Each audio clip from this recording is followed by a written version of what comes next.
I was halfway through restocking the canned goods aisle when the bell over the front door jingled. I looked up to see a woman I didn't recognize standing just inside the entrance, glancing around with that particular look people get when they're in an unfamiliar place.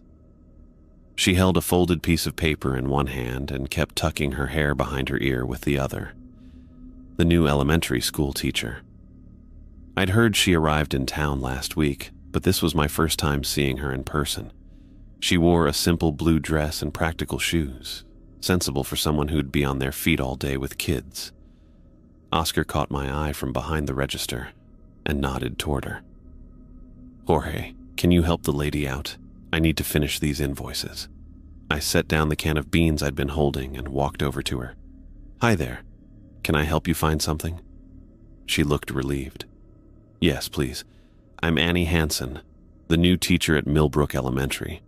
The school gave me this supply list, but I'm not sure where to find half these things." She handed me the paper. "Nice to meet you, Annie. I'm Jorge Stark. Let me show you around."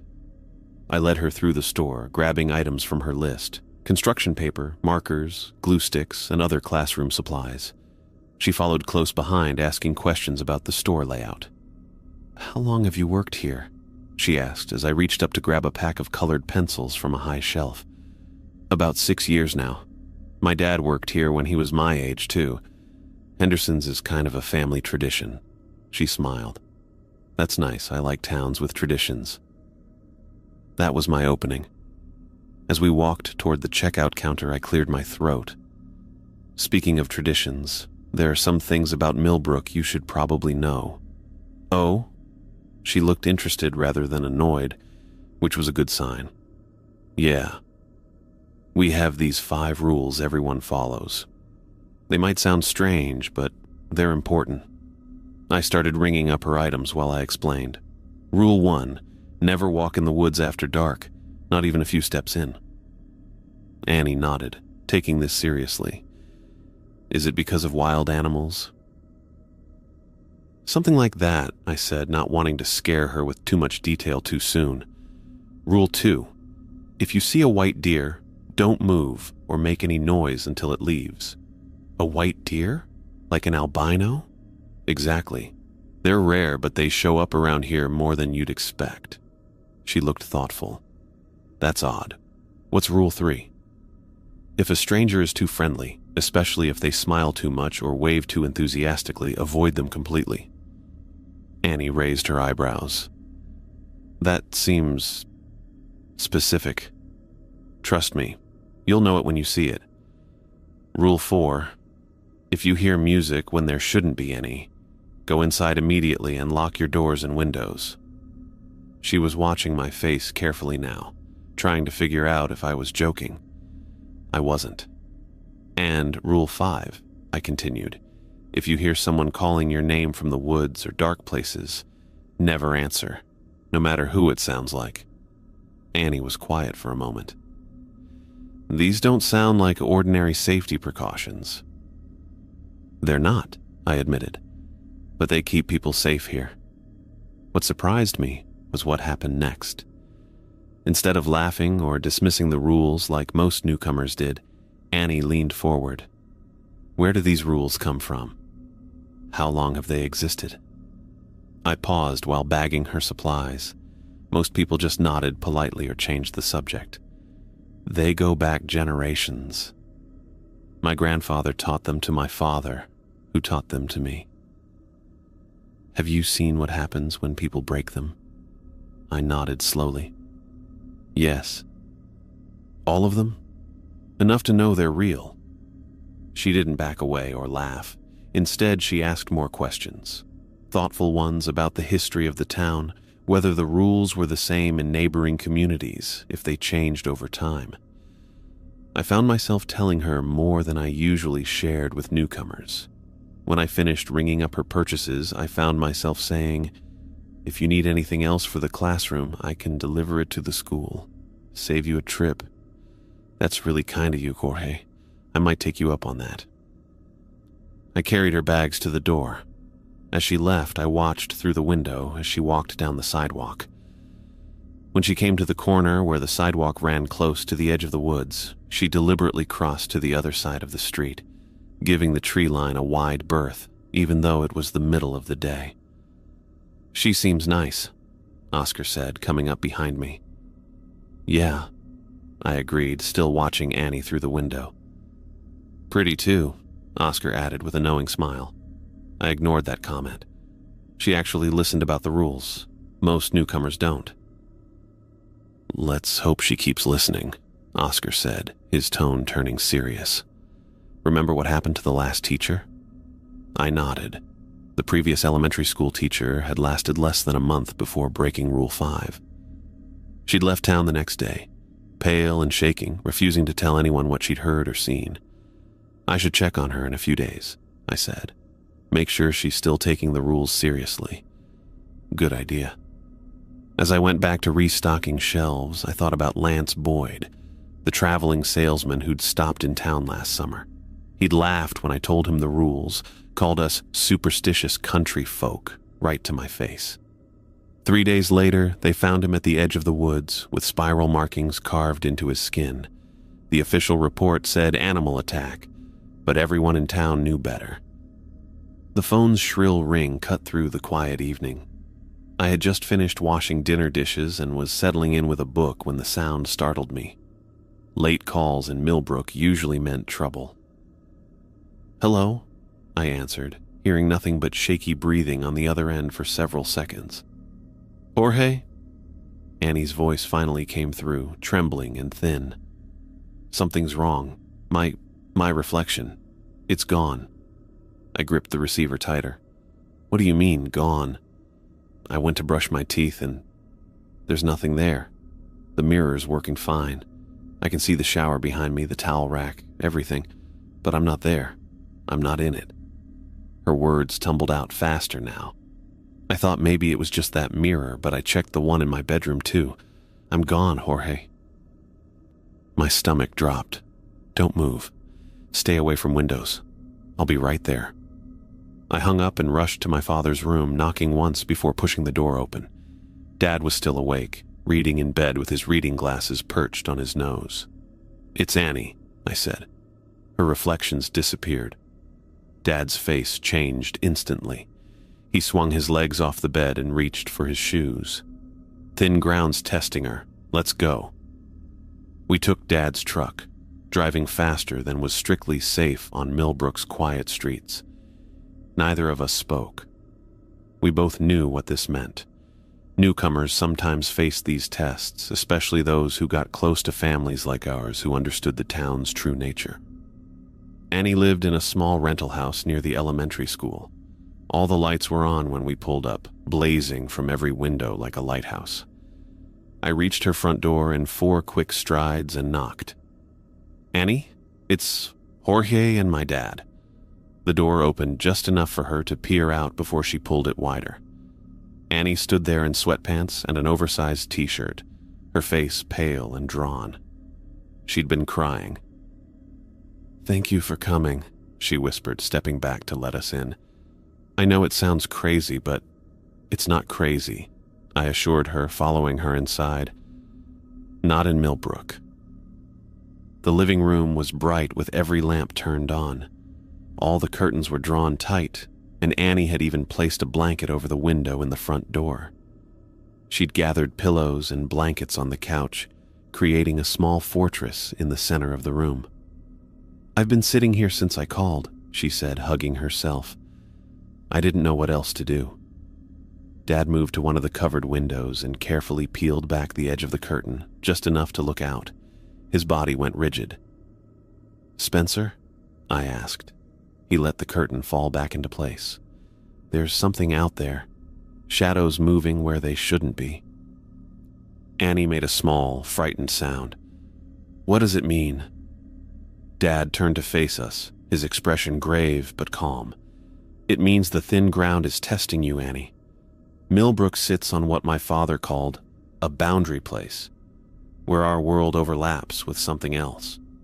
New people who learn our rules and start to understand.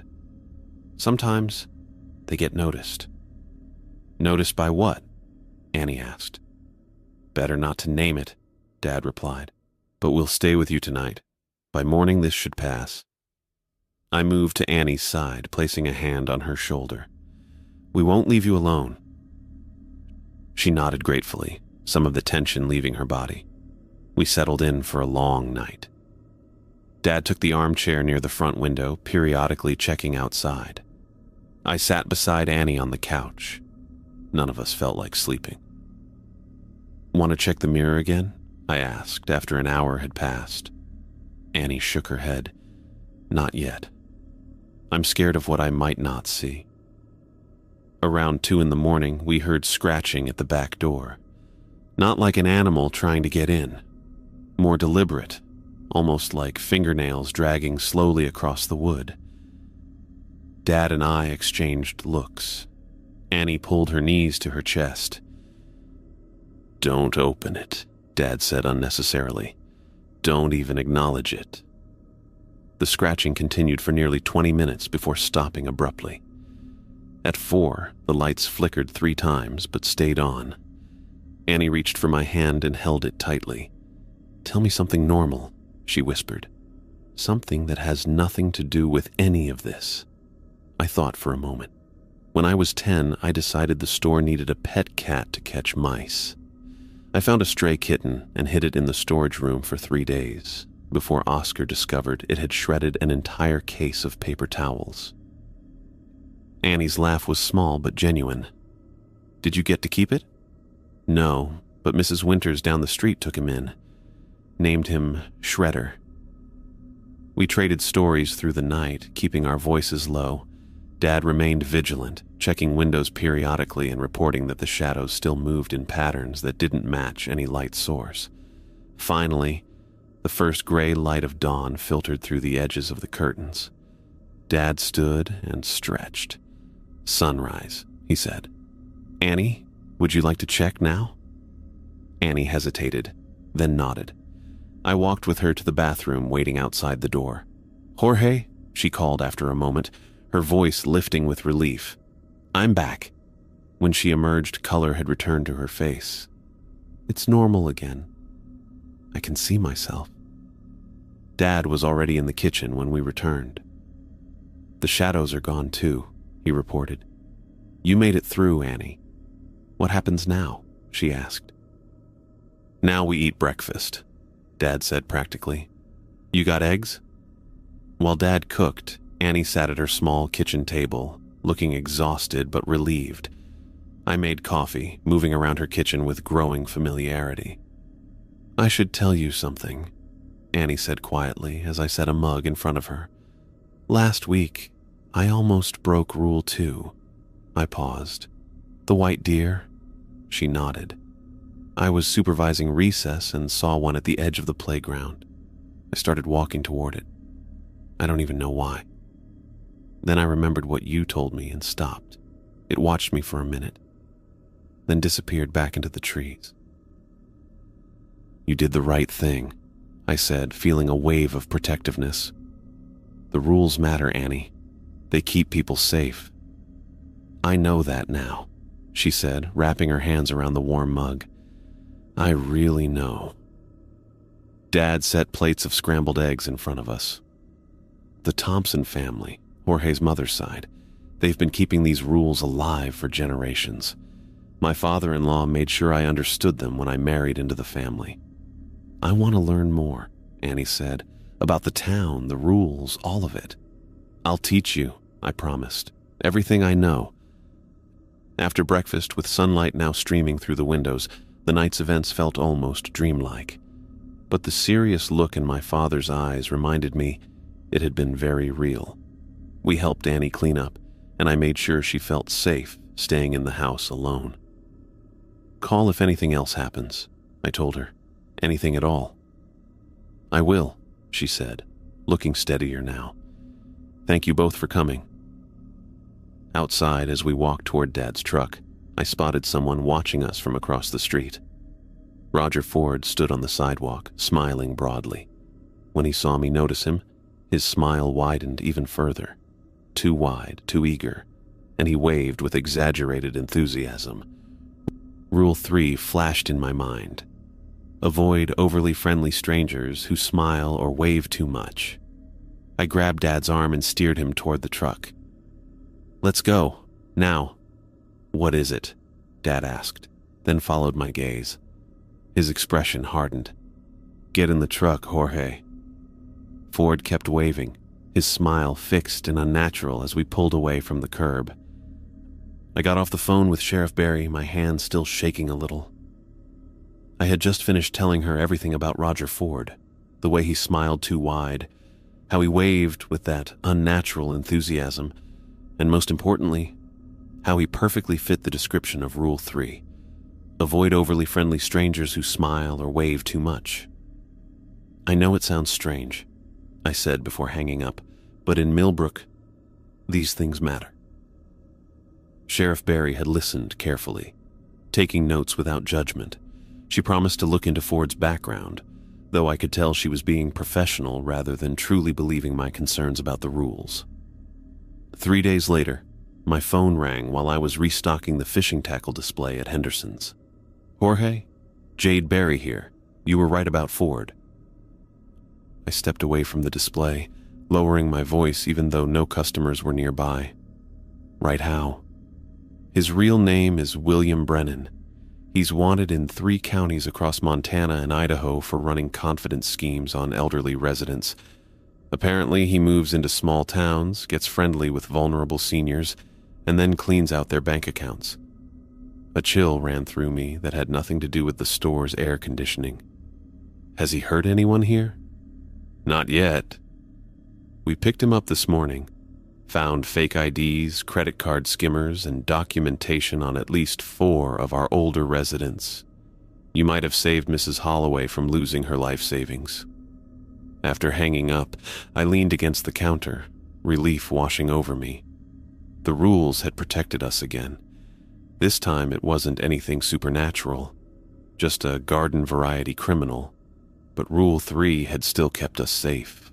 Oscar noticed my expression and raised an eyebrow.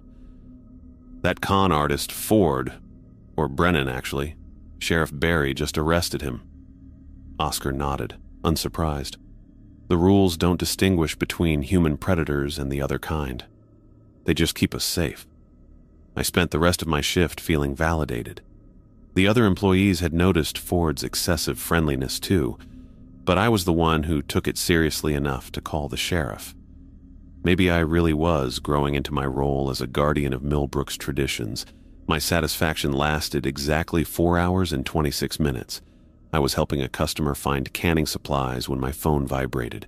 Annie's name flashed on the screen and something in my gut tightened. "Jorge." Her voice was barely above a whisper. "There's a white deer near the playground. I'm following Rule 2, but some of the kids are getting restless. How long do I need to stay still?" My heart jumped to my throat. "Don't move, I'm on my way." I quickly explained the situation to Oscar, who immediately waved me out the door. "Go. White deer don't show up by accident." I drove to the elementary school faster than was strictly legal, parking haphazardly in the fire lane. The playground was visible from the parking lot, a flat expanse of equipment and wood chips bordered by the beginning of the forest that surrounded most of Millbrook. Annie stood at the edge of the playground, her body completely rigid. About 20 feet away, a magnificent white deer grazed peacefully on the grass between the playground and the tree line. Its coat wasn't the dingy off-white of an albino, but a pure, luminous white that seemed to glow even in the afternoon sunlight. I approached slowly, careful not to make sudden movements or sounds. When I reached Annie, I whispered, "Where are the kids?" "Inside," she breathed back, barely moving her lips. "I told the assistant teacher to take them in for an early art period." Smart woman. I stood beside her, adopting the same frozen posture, and we watched the deer together. It was larger than normal deer, its antlers spreading in an impressive rack that seemed to catch the light in unusual ways. "How long has it been here?" I asked, my voice barely audible. "About 20 minutes before I called you." We remained there, completely motionless for what felt like forever. My back began to ache, My legs grew stiff, but I didn't dare move. The white deer occasionally looked up at us, its dark eyes seeming almost knowing, before returning to its grazing.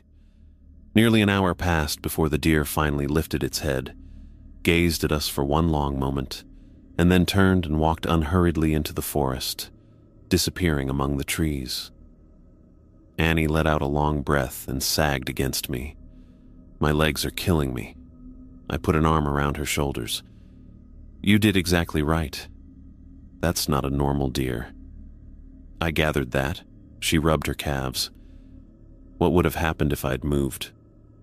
I don't know specifically, I admitted, but nothing good. That evening, I took Annie to meet Josephine Knapp, one of our town elders who knew more about Millbrook's history and rules than anyone else alive. Josephine lived in a small house near the town center, its walls lined with books and strange artifacts collected over her 70 years. "A white deer at the school," Josephine said, pouring tea for us. "That's significant. It's watching. Testing." "Testing what?" Annie asked. "You," Josephine said simply. "Newcomers who learn the rules sometimes attract attention." I leaned forward. Annie followed Rule 2 perfectly. She didn't move until the deer left. Josephine nodded approvingly. "Good. Your Uncle Jeff wasn't so wise." This was news to me. Uncle Jeff saw a white deer? 15 years ago. He was hunting out of season, saw a white deer, and shot at it. Josephine shook her head. He missed, thankfully, or things would have been even worse. "What happened to him?" Annie asked. Josephine sipped her tea. "First, his truck broke down on the way home. Then his house caught fire, not enough to destroy it, just enough to make it unlivable for months. His dog ran away. He lost his job when the lumber mill closed unexpectedly. Finally, he fell and broke his leg in 3 places while repairing his roof. I remembered some of this, but I'd been only 14 when Uncle Jeff left town. I hadn't connected it to the rules. After the leg, he left Millbrook," Josephine continued. "Said the town was cursed. I tried to explain he'd brought it on himself by disturbing the white deer, but he wouldn't listen." We thanked Josephine for the information and left as darkness fell. I suggested dinner at the diner, and Annie agreed. The meal was comfortable, both of us processing what we'd learned from Josephine. It was fully dark when we left the diner. The walk to Annie's rental house wasn't long, just 4 blocks through the center of town before reaching the residential area near the school. The night was clear, stars visible above the streetlights, and the air had that early autumn crispness that made walking pleasant. We were passing the gap between the hardware store and the old post office building when I heard it. "Jorge." I froze mid-step. The voice had come from the darkness between the buildings, a voice I recognized instantly despite not having heard it in 15 years. "Jorge, I need your help." It was my grandfather Roger's voice, exactly as I remembered it. The slight gravel, the particular way he pronounced my name with the emphasis on the first syllable. But my grandfather had been dead for 15 years. "Jorge, please, I'm hurt." Annie's hand clamped around my arm, her fingers digging in. "Rule 5, she whispered urgently. "Don't answer." The voice came again, more insistent. "Jorge, I know you can hear me. Why won't you help me?" Every instinct in my body screamed to respond, to help the voice that sounded exactly like my grandfather. My mouth opened, words forming on my tongue. Annie's grip tightened painfully. "It's not him," she hissed. "Remember Rule 5. We started walking again, faster now, away from the voice. But it followed us, seeming to move from shadow to shadow along our route. "Jorge, why are you ignoring me? Jorge." The voice grew angry, the familiar tones of my grandfather twisting into something else, something with an edge that made my skin crawl. "Jorge, answer me!" Annie pulled me along, practically running now. I felt a pressure building in my head, an overwhelming compulsion to turn around, to answer the voice, to help my grandfather. The urge was almost physical, like hands pushing against my back. "Almost to my house," Annie panted. "Don't look back, don't answer." The voice continued calling, each repetition of my name more distorted and angry than the last. Without Annie's presence, I'm not sure I could have resisted the urge to respond. My name followed me everywhere. For 3 straight nights, it floated through the darkness, calling with Grandfather Roger's voice. I heard it from the woods behind Henderson's, from the alley beside the post office, even from the empty lot across from my house. "Jorge," it would whisper, sounding exactly like him. "Jorge, I need you." Each time I walked faster, clenching my jaw against the urge to answer. My skin crawled with the knowledge that something was watching me, waiting for me to break Rule 5. On the 3rd night, I barely slept. I lay awake listening for my name, jumping at every creak of the old house. When morning finally came, I stumbled into the kitchen to find Dad already at the table, dark circles under his eyes. "You heard it again last night," he said, not a question. I nodded, pouring coffee into the largest mug we owned. 3 nights in a row now. Always sounds like Grandpa Roger. Dad stared into his own cup. "When I was about your age, I went through the same thing. For me, it was my brother's voice. He died when we were kids." He looked up at me, went on for nearly 2 weeks. 2 weeks? The thought of enduring this for 11 more days made my stomach turn. "How did you make it stop?" "I didn't. It just ended. Your grandfather said I passed some kind of test." I was about to ask more when my phone buzzed with a text from Oscar asking if I'd be late. I grabbed my jacket and keys, promising Dad we'd talk more later. The morning at Henderson's passed in a blur. I kept checking my phone, half expecting Annie to report some new strangeness. Around noon, I was restocking the freezer section when I heard it. "Jorge!" The voice came from behind the ice cream display. "Jorge, help me!" I dropped the box of frozen peas I was holding. The voice, in broad daylight. I glanced around wildly, but the only other person in the aisle was Mrs. Holloway examining frozen dinners. "Did you hear that?" I asked her. She looked up, confused. "Hear what, dear?" The voice came again, this time from the back storeroom. "Jorge, please." I backed away, bumping into a display of cereal boxes. Oscar appeared from behind the counter, frowning at me. "Everything okay?" I shook my head slightly, not wanting to frighten customers. "It's happening during the day now." Understanding dawned on his face. He nodded toward the door. "Go see Josephine. I'll cover here." 20 minutes later, I sat in Josephine Knapp's cluttered living room, hands wrapped around a mug of tea I hadn't touched. I just finished explaining everything. The voice, how it now followed me in daylight, how perfectly it mimicked my grandfather. Josephine listened without interrupting, occasionally nodding as if confirming something she already knew. When I finished, she set down her own tea and leaned forward. "Millbrook isn't like other places, Jorge. We sit on what my grandmother called thin ground, a place where our world overlaps with something else." "Something else?" I repeated. "I don't have a better name for it. No one does. But it's been here longer than the town, longer than any of us." She adjusted her glasses. "The rules exist because people noticed patterns, what attracted attention from the other side, and what kept us safe." I thought about Annie's missing reflection, the white deer, the unnatural shadows. Why is this happening to me specifically? "Because you're a Thompson," she said simply. "On your mother's side. The Thompson family has served as guardians of Millbrook for generations. Your grandfather did it. Your father did it for a while. Now it's testing you." "Testing me for what?" "To see if you'll uphold the rules, to see if you'll protect the town." She reached out and patted my hand. The calling of your name will continue until you're accepted or until you break. I drove home with Josephine's words echoing in my head. When I got there, I called Annie and asked her to meet me at the house. Dad was already home, and I filled them both in on what Josephine had told me. "So, what do we do?" Annie asked. "Just wait it out?" I shook my head. "I don't think waiting is the answer. If this is a test, maybe I need to prove something." Dad looked at me carefully. "What are you thinking?" "I'm thinking we need to gather everyone, the whole town."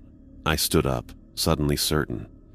If this is about protecting Millbrook, then let's make it official. The next day, Sheriff Barry helped us spread the word. By 7 that evening, the community center was packed with nearly every resident of Millbrook. People sat in folding chairs, stood along the walls, whispered to each other about why they'd been called. I recognized faces from Henderson's, the diner, the hardware store, people who'd lived here all their lives alongside newcomers who'd arrived in recent years. Annie sat in the front row next to Dad. Josephine was there too, nodding encouragingly. Sheriff Barry stood by the door, arms crossed. Oscar had closed the store early to attend. As I walked to the front of the room, the murmuring died down. I cleared my throat, suddenly aware of how quiet it had become. "Thank you all for coming," I began. "Most of you know me. I'm Jorge Stark. I work at Henderson's. My family has been in Millbrook for generations." I paused, looking out at the sea of faces. We all know Millbrook has rules. They might seem strange to outsiders or newcomers, but they keep us safe. Tonight, I want to make these rules clear for everyone. As I spoke those words, the temperature in the room dropped noticeably. Several people pulled their jackets tighter, looking around in confusion. I continued anyway. Rule number 1. Never walk in the woods after dark. The lights flickered briefly. On the wall behind me, shadows began to move in ways that didn't match the people casting them. Rule number 2. If you see a white deer, don't move or make noise until it leaves. The cold intensified. I could see my breath now, forming clouds in front of my face. Annie's eyes widened, but she gave me a small nod to continue. Rule number 3. Avoid overly friendly strangers who smile or wave too much. A pressure began building in the room, not physical, but something I felt in my mind, pushing against my thoughts, trying to make me stop talking. Several people near the back stood up as if to leave, then sat back down, looking confused. Rule number 4. If you hear unexplained music, go inside and lock your doors and windows. The shadows on the walls grew darker, stretching into impossible shapes. One formed what looked like a hand reaching toward me. I felt sweat breaking out on my forehead despite the cold. Rule number 5, I said, my voice growing stronger, despite the pressure trying to silence me. Never answer if someone calls your name from the woods or dark places. As I said the final rule, I heard it, my name, whispered from every corner of the room at once. "Jorge," came Grandfather Roger's voice, though his tone had changed. It was angry now, threatening. The pressure in my head became almost unbearable. The shadows writhed on the walls. People gasped, some covering their ears as if they could hear it too. But I didn't stop. I looked out at my neighbors, my community, and continued. These rules aren't superstitions. They're not small-town paranoia. They're our protection against something that's been here longer than Millbrook itself, something that tests us, that watches us. The voice grew louder, competing with my words. The shadows stretched toward me from all sides. My family has helped keep these rules alive for generations. The Thompsons have been unofficial guardians of this knowledge. But these rules belong to all of us. They protect all of us, and we all need to follow them. I finished reciting the 5 rules to the gathered townspeople when I felt the supernatural pressure suddenly release. It was like a physical weight lifting from my shoulders. One moment I was straining against an invisible force, and the next I could breathe freely again. The voice that had been calling my name, the one that sounded so much like my grandfather Roger, made a sound I'll never forget. It was like wind rushing through broken glass, high-pitched and jagged, before fading away completely. The sound seemed to sweep through the community center and then out into the night. I watched as the shadows that had been stretching toward me, twisting into impossible shapes on the walls, gradually settled back into normal patterns. The room temperature, which had dropped so dramatically that people were huddled in their jackets with visible breath, began to warm. I could feel the change spreading through the room as people straightened in their chairs and loosened their scarves. Josephine Knapp rose from her seat near the front. Her eyes met mine, and she gave me a firm nod before turning to address the crowd.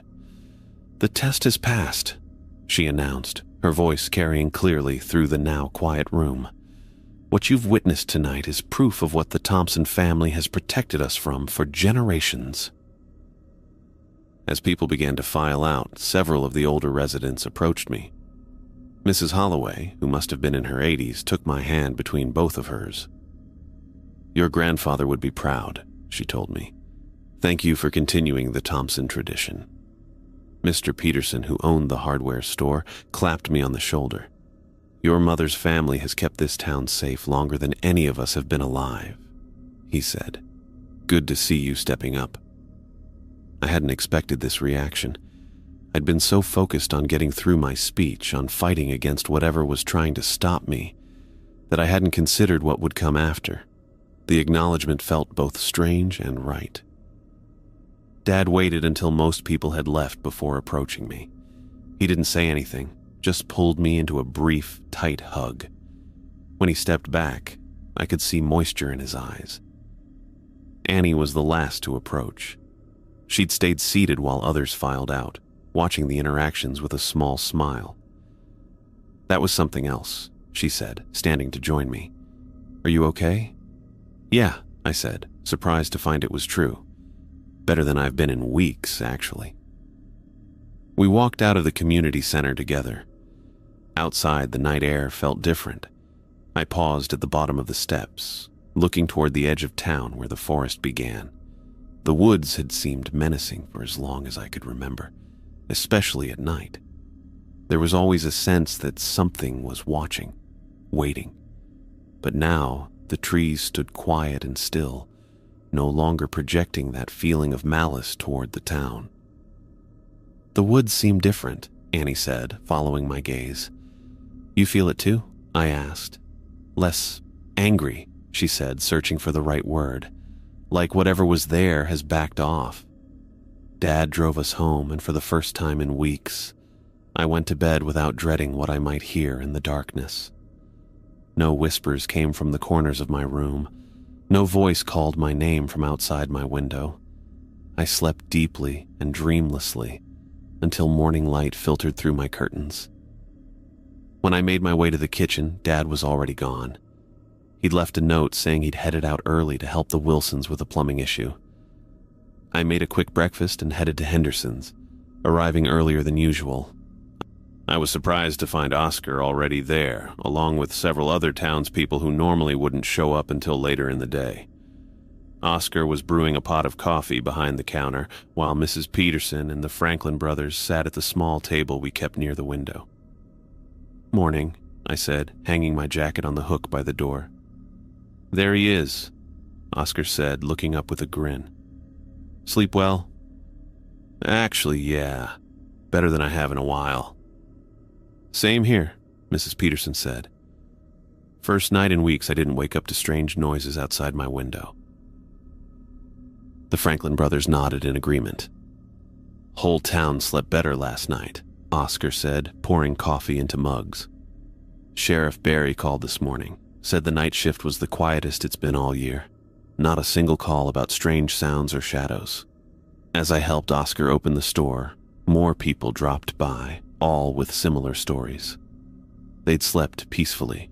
The strange occurrences that had been plaguing Millbrook Unexplained knocking, whispers from empty rooms, shadows moving against the light, had stopped. I was restocking the front display when Annie pushed through the door, carrying 2 coffee cups from the diner down the street. "Thought you might need this," she said, handing me one, "though it looks like Oscar beat me to it." "More coffee is always welcome," I said, taking the cup gratefully. We moved to a quiet corner of the store while Oscar helped a customer. "I've been thinking," Annie said, her voice low. "What you did last night was important, but there's something else we should do." "What's that?" "Document the rules properly for future generations." She looked at me intently.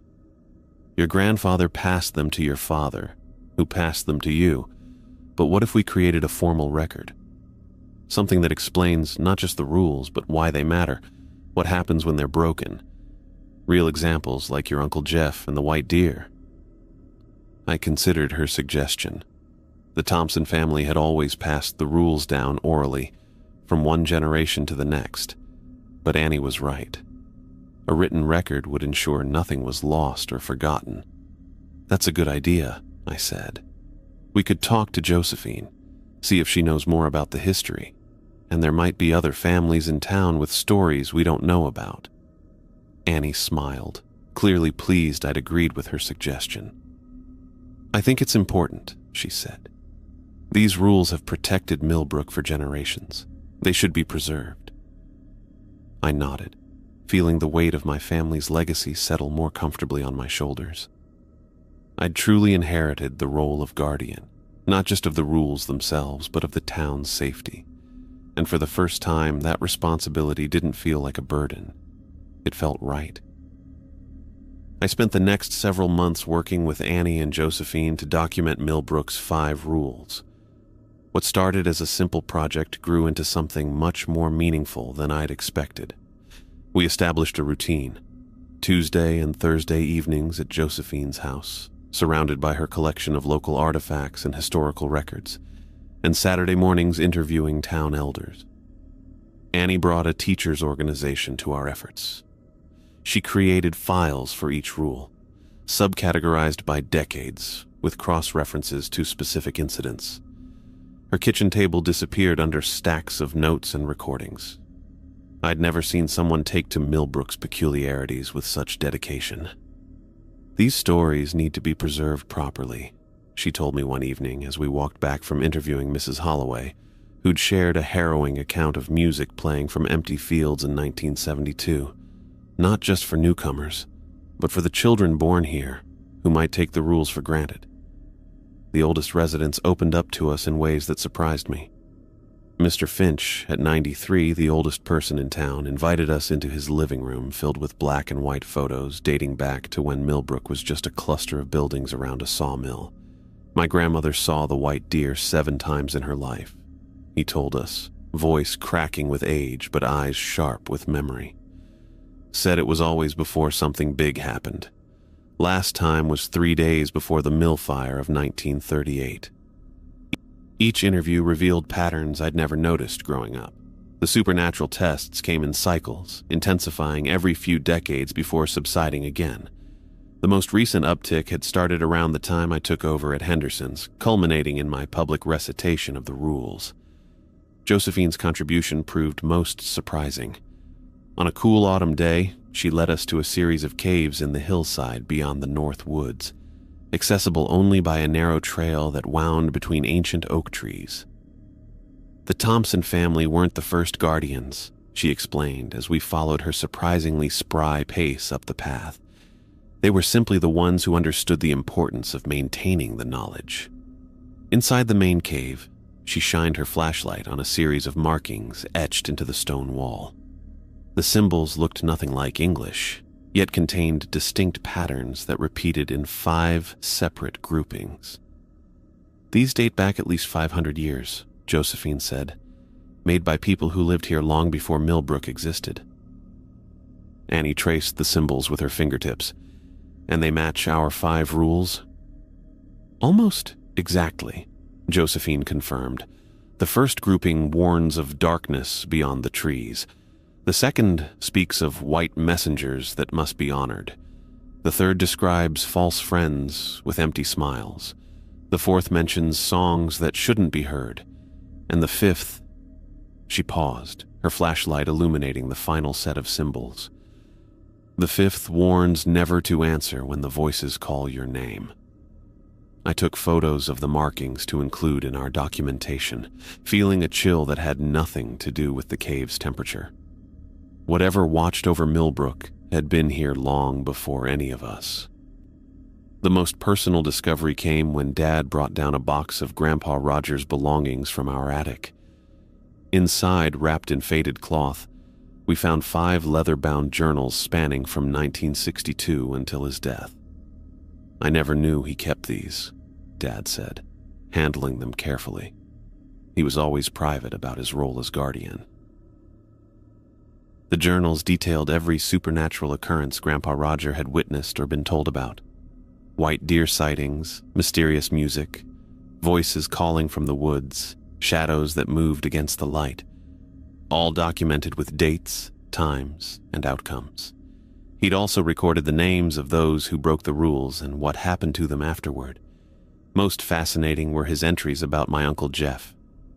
Grandpa had tried repeatedly to warn Jeff about the consequences of his actions, only to be dismissed as superstitious.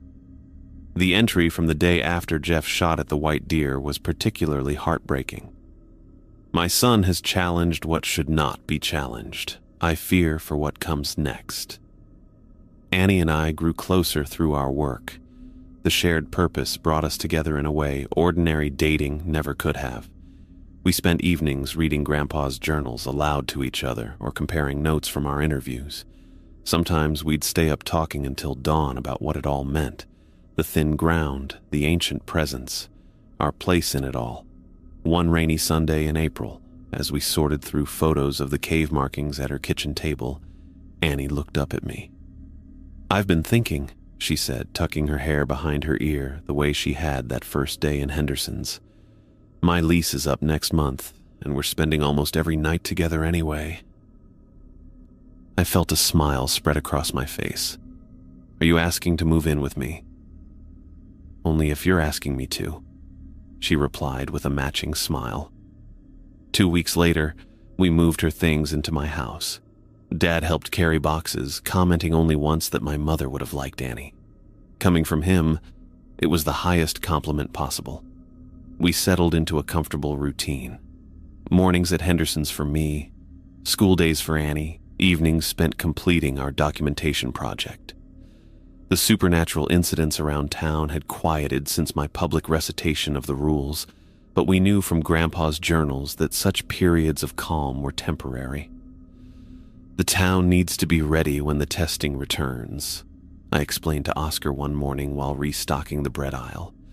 "And newcomers need to understand these aren't just small-town superstitions." Oscar nodded sagely. "Your grandfather would be proud. He always worried what would happen when he was gone." On a warm evening in early June, Annie and I walked home from dinner at the diner. The sun hung low in the sky, casting long shadows across Main Street as we turned onto the residential road leading to our house. We were discussing plans to present our completed documentation to the town council when Annie suddenly gripped my arm. "Jorge," she whispered, nodding toward the tree line ahead. There, at the edge of the woods where our street met the forest, stood a white deer.